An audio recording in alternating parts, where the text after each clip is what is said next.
Let me just say a word after having a session with some of the protest organizers, not just in Little Rock, but also from Conway and Hot Springs and Fort Smith, Van Buren, so really across the state.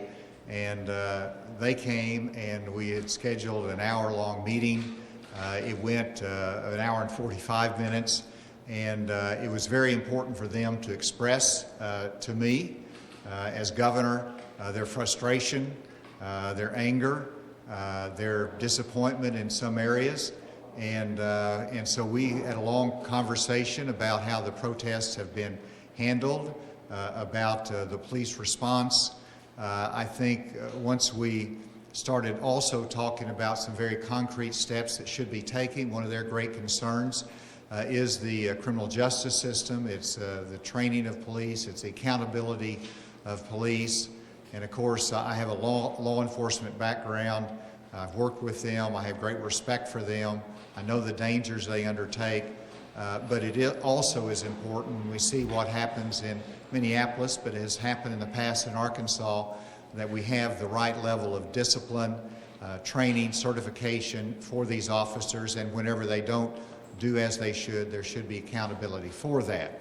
And so that was really an area of consensus that I hope that we can take some action on in the future in terms of looking more closely at how we can enhance the professionalism, that we can enhance the training and accountability, racial sensitivity of our law enforcement, and make sure that's reviewed not just by those in law enforcement, but also by community leaders. And so I think there's more work to be done there.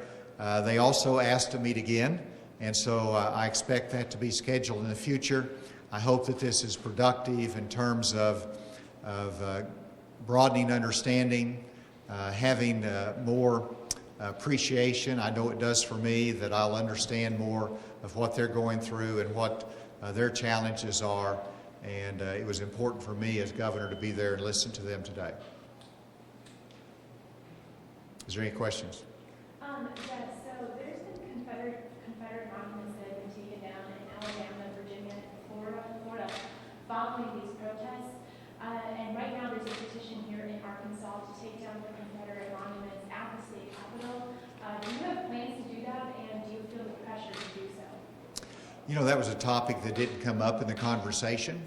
I know that that's a historic conversation that will continue, and in Bentonville, as you can see, there was a decision to take away the Confederate soldier that was there in the square and put it into a historic area. And you know, these are decisions that are made primarily community by community based upon the local wishes. Whenever you're looking at the state, it's a little bit more complicated and different. But that wasn't part of the conversation today. It might be part of the conversation in the future. From my standpoint, and I think we don't need to try to change history, which we can't. We learned from history, and we learned the lessons from the mistakes of the past. And I hope that's what we did with separating Dr. Martin Luther King's holiday. I think we'll continue to learn that we want to learn from our past mistakes, but also appreciate what symbolism means, and be sensitive to those that are racial minorities that really are challenged in their equal rights. Who were you meeting with just now? I'm sorry, what? Who were you meeting with just now? What activists, what organizers? Well, I mean, they were activists from here in Little Rock, as I said, from Hot Springs, from Conway, from Van Buren, Fort Smith. So really around the state, we tried to identify those that were organizing the protest, and some of those names came from the community, and so that's who was there, those that were organizing the protests. And what is significant is that they're young people. This is not the older generation of protesters. These are new protesters with new passion. They're young people, and that was very important for me to hear that passion and what they're concerned about for their generation and their children. Now that you've heard their side, what's next? Will anything change in the near future, or how do we move forward here? Well, I hope that what you'll see in the future is that they will continue to express themselves. I want them to do that, and if it's through protests or demonstrations, hats off to them, and I applaud them. They want to have peaceful demonstrations, and I want to have that, and so that was a mutual point of agreement that we had. In fact, before I left, they said, "Would you define what a peaceful demonstration is?" I told them the definition, they agreed with that, and that's their objective, and that's what they want to accomplish. And so I assured them that we're going to use law enforcement to protect those peaceful protesters. That's important to them, it's important for us. And we have a common enemy, we have a common adversary, and that is those that are doing violence and destroying property. These protest leaders don't like that, they oppose it, they want them arrested, and I have the same view on it. And so there's a lot of points that we did have agreement on through the course of the conversation.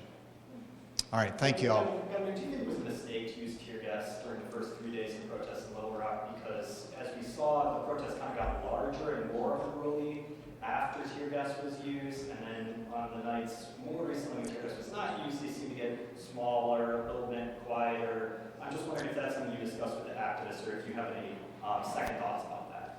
Well, certainly it was discussed in this meeting, and they feel very strongly that that was a bad decision. And so they expressed themselves on that. I heard them.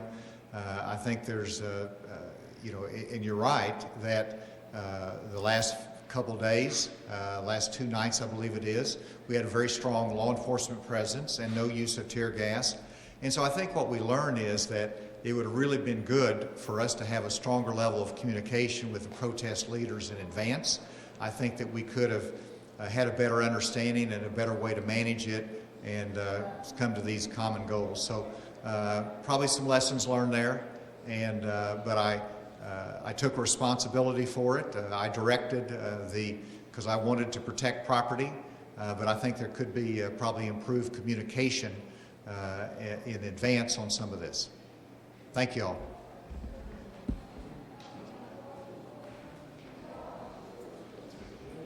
Sorry to keep you all waiting. No? All right.